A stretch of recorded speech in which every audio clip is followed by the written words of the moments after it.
Hi friends, welcome to Deepika reviews. ఈ video మీకు నచ్చినట్లయితే వీడియోని లైక్ చేసి షేర్ చేసి సబ్స్క్రైబ్ చేసుకోవడం మర్చిపోకండి. సహస్ర ఒక దగ్గర వెయిట్ చేస్తూ ఉంటుంది. విహారి అనుకోకుండా అదే రూట్లో ఆఫీస్కి వెళ్తూ సహస్రను చూస్తాడు. సహస్ర ఏంటి ఇక్కడుంది, ఎవరి కోసం వెయిట్ చేస్తుంది? సిటీకి కొత్తగా వచ్చాము. సహస్రకు ఈ సిటీలో ఎవరితో పరిచయం లేదు కదా, ఎందుకు అంత కంగారుగా ఎవరి కోసమో ఎదురు చూస్తున్నట్టు కనిపిస్తుంది అని విహారి ఆలోచిస్తూ కారు దిగబోతూ ఉండగా సహస్రకు ఎదురుగా ఒక కారు వచ్చి ఆగుతుంది. కారులో నుంచి ఒక ఆవిడ దిగుతుంది. ఇదిగోండి మీరు అడిగిన డబ్బులు. ఇంకొకసారి నన్ను మళ్ళీ బ్లాక్మెయిల్ చేసి డబ్బు కావాలని అడిగితే ఊరుకోను. ఇదే లాస్ట్ అండ్ ఫైనల్. ఇంకెప్పుడు కూడా నాకు ఫోన్ చేయకండి, డబ్బులు కావాలని అడగకండి అని చెప్పి సహస్ర కోపంగా ఆవిడతో చెప్తూ ఉంటుంది. మేడం, మీరు తప్పు చేశారు. ఆ తప్పేంటో నాకు మాత్రమే తెలుసు. ఆ తప్పు బయటికి తెలియకుండా ఉండాలంటే నేను అడిగినప్పుడల్లా నాకు ఇలా డబ్బు ఇస్తూ ఉండాలి మేడం.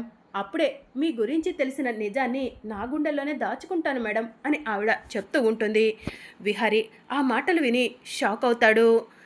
అసలు సహస్ర ఏ తప్పు చేసింది? ఈవిడ ఎందుకు సహస్రను బ్లాక్మెయిల్ చేస్తుంది? అంత డబ్బు సహస్ర ఆవిడకు ఇవ్వటం వెనుక కారణం ఏమై ఉంటుంది అని విహారి ఆలోచిస్తూ ఉంటాడు. థ్యాంక్ యూ మేడం, నేను బయలుదేరతాను అని ఆవిడ అక్కడి నుంచి కారులో వెళ్తూ ఉండగా ఆవిడను ఫాలో అయ్యి ఆవిడను క్యాచ్ చేస్తే నిజమేంటో తెలిసిపోతుంది అని విహారి తనలో తాను అనుకొని చాలా స్పీడ్గా ఆవిడ వెనుక వెళ్తూ ఉంటాడు. ఇక ఆవిడ కూడా కార్ని బాగా స్పీడ్ డ్రైవ్ చేస్తూ ఉంటుంది. ఆవిడ సడన్గా ఒక హాస్పిటల్ దగ్గరకు వెళ్ళి కారు దిగి సరాసరి హాస్పిటల్లోకి వెళ్తూ ఉంటుంది. ఇక విహారి కూడా ఆవిడను ఫాలో అవుతూ హాస్పిటల్లోకి వెళ్తాడు. ఇప్పుడు ఒక ఆవిడ వచ్చింది, ఆవిడ ఏ రూమ్లోకి వెళ్ళింది అని రిసెప్షన్లో విహారి అడుగుతూ ఉంటాడు. సార్, హాస్పిటల్ అన్నాక చాలామంది వస్తారు, ఎవరో అన్నది మేమెలా చెప్పగలం సార్ అని రిసెప్షనిస్ట్ చెప్తూ ఉంటుంది. ఒకసారి సీసీ కెమెరా చూపించండి, ఆవిడెవరో చూపిస్తాను అని చెప్పి విహారి అంటాడు. ప్లీజ్ సార్, అర్థం చేసుకోండి, అలా చూపించకూడదు అని చెప్పి రిసెప్షనిస్ట్ చెప్తూ ఉంటుంది. నేను హరికృష్ణ ఎంటర్ప్రైజెస్ నాదే. ప్లీజ్, నేను ఒక రిక్వెస్ట్తోనే అడుగుతున్నాను, దయచేసి అర్థం చేసుకోండి అని విహారి అంటాడు. సరే సార్, ఒక నిమిషం అని రిసెప్షనిస్ట్ సీసీ ఫుటేజ్ని విహారికి చూపిస్తుంది.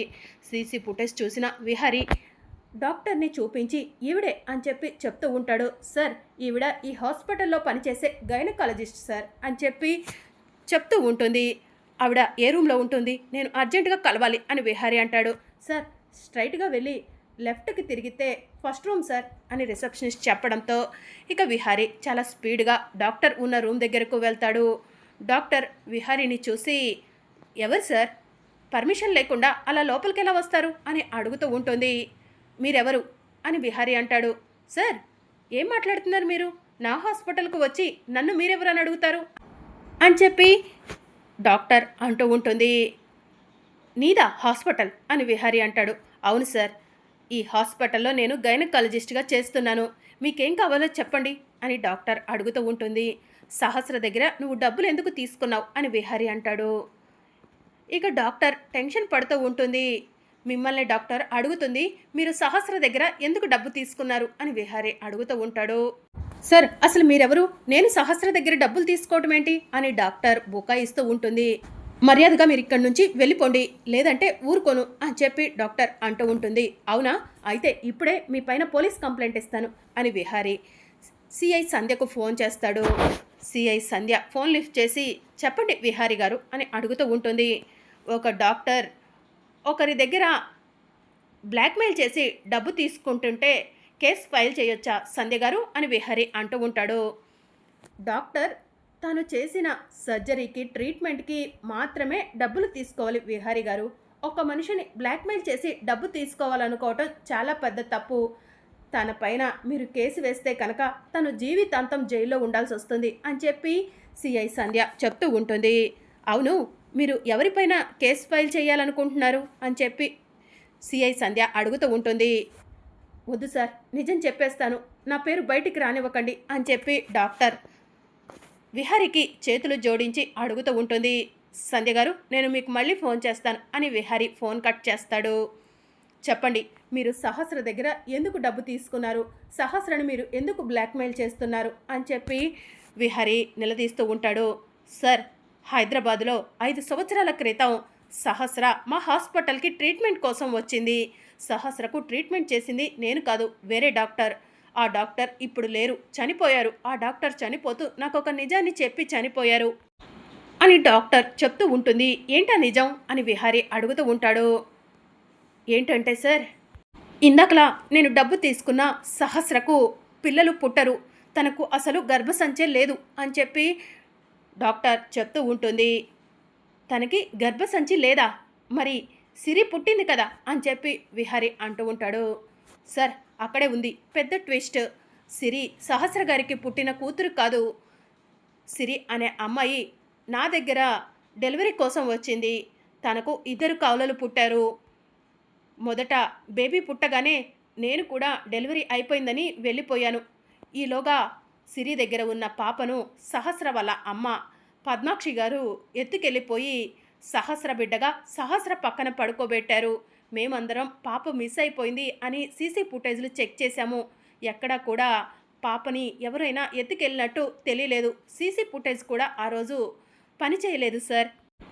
నేను డెలివరీ చేసిన సిరి స్పృహలోకి వస్తే సిరికి ఏం చెప్పాలా అని కంగారు పడుతున్న సమయంలో సిరికి మరో బాబు పుట్టాడు. అమ్మయ్య, బాబు పుట్టాడు, సిరికి ఒకరు మాత్రమే పుట్టారని చెప్పేసి పోయిన బిడ్డ గురించి చెప్పకుండా ఆ నిజాన్ని మా గుండెల్లోనే దాచుకుందాం అనుకున్నాం సార్. అలానే చేశాము కూడా. సిరి డెలివరీ అయ్యి స్పృహలోకి వచ్చిన తర్వాత తనకు పాప పుట్టిందని, పాప మిస్ అయిందన్న విషయం తనకు చెప్పకుండా తనకు కేవలం బాబు మాత్రమే పుట్టాడని చెప్పి తన్ని హాస్పిటల్ నుంచి డిశ్చార్జ్ చేసి పంపించాము. కొన్ని రోజుల తర్వాత సహస్రకు ట్రీట్మెంట్ చేసిన డాక్టర్ చావు బతుకుల మధ్య నా దగ్గరే జాయిన్ అయింది. ఆ డాక్టర్కి ట్రీట్మెంట్ చేస్తున్నప్పుడు ఆ డాక్టర్ చెప్పిన భయంకరమైన నిజం, సిరికి పుట్టిన పాపను తీసుకెళ్ళి సహస్ర పక్కన పడుకోబెట్టామని. ఆ విషయం తెలుసుకొని సిరికి ఎలాగైనా న్యాయం చేయాలనుకున్నాను. కానీ సిరి డీటెయిల్స్ కోసం ఎంత వెతికినా కూడా దొరకలేదు. ఆ సమయంలో హాస్పిటల్ రికార్డులో ఉన్న పద్మాక్షి గారికి ఫోన్ చేస్తే సహస్ర గారు లిఫ్ట్ చేశారు. సహస్ర గారికి జరిగిందంతా చెప్పాను. ఈ విషయం బయటికి రాకుండా ఉండాలంటే ఎంత డబ్బు కావాలన్నా ఇస్తా అన్నారు. డబ్బుకి కక్కుర్తి పడి ₹1,00,00,000 కావాలని అడిగాను విహారీ గారు. ₹1,00,00,000 సహస్ర గారు ఇస్తా అన్నారు. ₹1,00,00,000 తీసుకొని ఆ నిజాన్ని సమాధి చేసేశాను అని డాక్టర్ చెప్తూ ఉంటుంది. అంటే ఇప్పుడు సహస్ర దగ్గర ఉన్న పాప సహస్ర పుట్టిన పాప కాదా అని విహారీ అంటాడు. అసలు అమ్మాయికి పిల్లలు పుట్టే యోగం లేదు సార్, తనకు అసలు గర్భసంచే లేదు. అలాంటప్పుడు తన దగ్గర ఉన్న పాప తనకు పుట్టిన పాప ఎలా అవుతుంది అని చెప్పి డాక్టర్ అంటుంది. పాపం అమాయకురాలైన సిరికి అన్యాయం జరిగింది. తనకు కవలలు జన్మిస్తే తనకు ఒక బాబు మాత్రమే జన్మించాడని చెప్పి తన్ని హాస్పిటల్ నుంచి పంపించేశారు. తరువాతైనా నిజం తెలుసుకొని ఆ సిరికి న్యాయం చేద్దామని అనుకోలేదు అని చెప్పి విహారీ అంటూ ఉంటాడు. సార్, నా ప్రయత్నం నేను చేశాను, కానీ నేను ఆ విషయాన్ని ఆ సిరి దృష్టికి తీసుకెళ్లాలనే తనకి ఫోన్ చేశాను.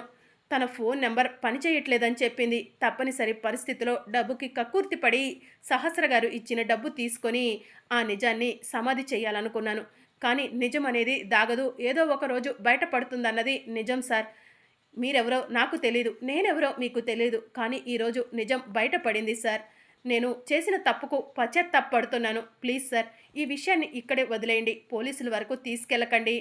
ఇన్ని రోజుల నా లైఫ్, నా ఫ్యూచర్ అంతా కూడా పాడైపోతుంది అని డాక్టర్ విహారీని రిక్వెస్ట్ చేస్తూ ఉంటుంది. ఇక విహారీ కోపంగా ఇంటికి వెళ్తూ ఉంటాడు. సహస్ర, ఎంత మోసం చేశావు, నీ కడుపులో బిడ్డకి నేను తండ్రిని కాదు కాదు అని చెప్పి నేను ఇంటిలో అందరికీ కూడా చెప్పాను, కానీ ఎవరు నా మాట వినలేదు. అసలు నువ్వు గర్భవతివే కానప్పుడు, నీకు గర్భసంచే లేనప్పుడు పిల్లలు ఎలా పుడతారు సహస్ర? నీ నిజ స్వరూపం అందరికీ తెలిసేలా చేస్తాను అని కోపంగా విహారీ కార్ డ్రైవ్ చేస్తూ వస్తూ ఉంటాడు.